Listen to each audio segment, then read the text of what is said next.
interspecies love, nicotine addiction, adult jokes, and who is actually a genius and actually insane? These are all things you may have missed as a kid, but now that you're an adult, it's time to revisit Pinky and the Brain with fresh eyes.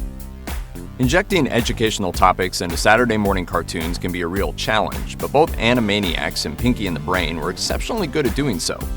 Both shows were known for using catchy musical numbers and creative humor to teach viewers a thing or two about the world.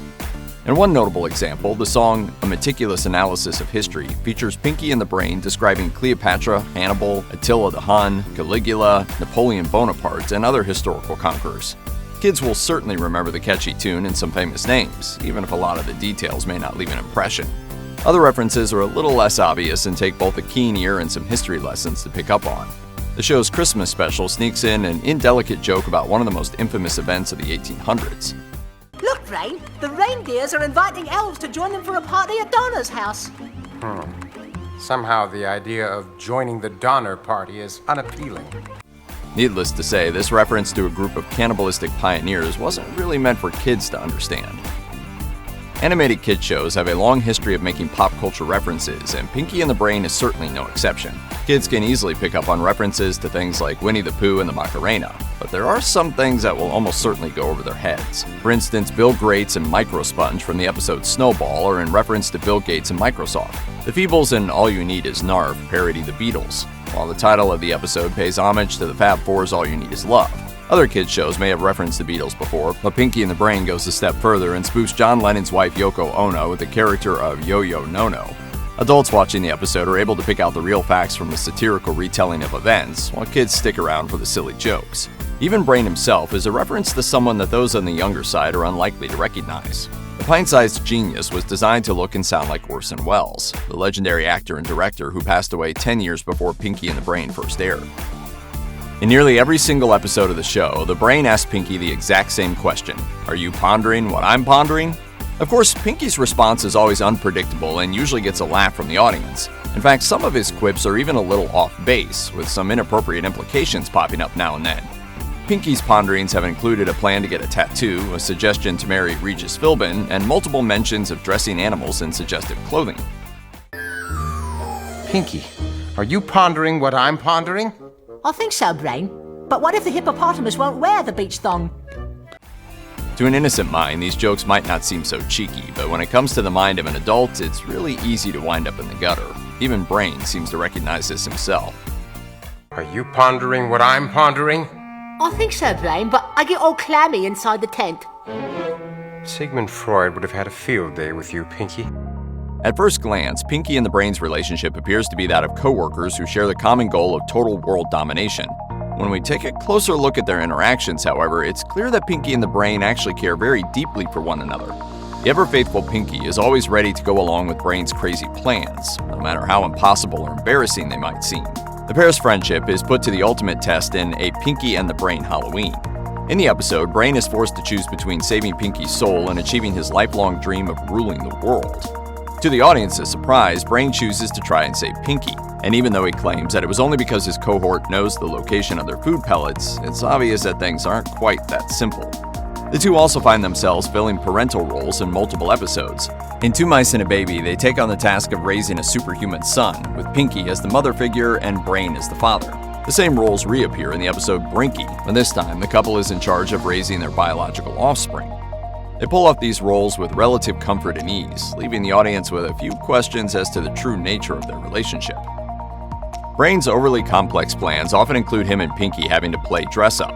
In several episodes, they end up disguising themselves as female characters, and they often do so quite successfully. In the episode Brain Boogie, Brain dresses up in a comically long-legged Cher outfit in order to compete in a golfing tournament. On more than one occasion, the two disguise themselves as women, even when it doesn't seem like the easiest option. For example, in Whatever Happened to Baby Brain, Brain takes on the persona of adorable starlet Baby Brain, a character modeled after America's Little Darling Shirley Temple. When it comes time for Baby Brain to sign a contract after finally making her big break, Brain tells the producer that Pinky is her mother, even though Pinky's gender presentation has nothing to do with the success of their plan. And a little off the top, Pinky doesn't skip a beat when Brain orders him to dress up and seduce Samson, distracting him so Brain can steal a ring from the biblical warrior. Then in My Feldmans, My Friends, Pinky takes on the role of Brain's wife so the pair can infiltrate their neighbor's house and steal the final piece they need for their doomsday device. The theme song for Pinky and the Brain is one of the catchiest openings any cartoon has to offer, but one line is particularly memorable. One is a genius, the other's insane. It seems obvious that the mouse called Brain would be the smart one. After all, the intro sequence shows Pinky's skull nearly empty, while Brain's head is full of moving gears. However, some fans have a theory that the truth might not be so simple.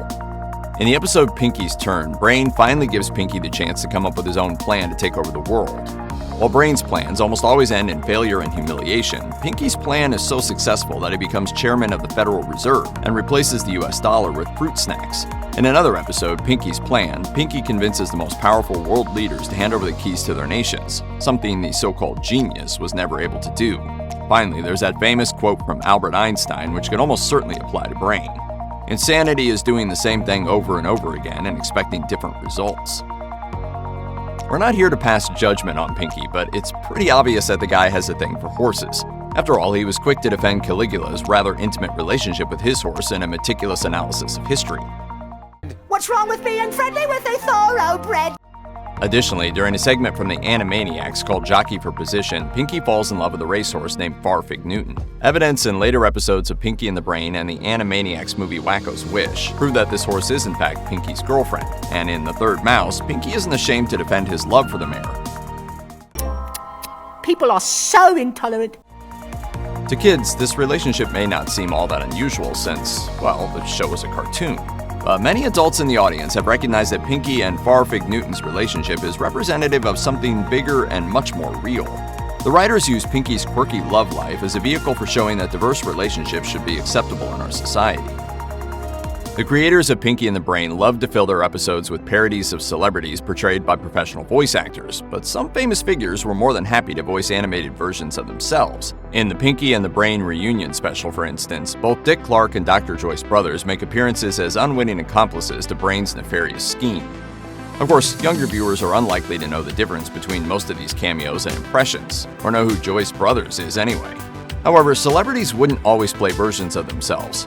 Sometimes they would play original fictional characters. Mark Hamill, Carrie Elwes, and Pam Grier have all shown up at one point or another as part of the sneaky star-studded cast list. Both of Pinky's parents are even voiced by Eric Idle of Monty Python fame. It's unusual for a children's cartoon to take on the task of conveying truly adult issues such as drug use, sexual harassment accusations, politics, and addiction in an honest but still entertaining manner. Well, that didn't stop the team behind Pinky and the Brain. In the award-winning episode Inherit the Wheeze, Brain becomes addicted to smoking cigarettes after being tested on in the lab. When he begins experiencing the sickly side effects firsthand, he decides to become a spokesperson to ultimately raise awareness around the severity of health risks associated with smoking. That's not the only time Brain deals with addiction either. In Megalomaniacs Anonymous, Brain joins a support group for people addicted to trying to take over the world, only for the meetings to have the opposite effect. On top of all of that, the show is also no stranger to the world of politics, with names like Rush Limbaugh, Bill Clinton, and Al Gore coming up much more often than one might expect. Check out one of our newest videos right here.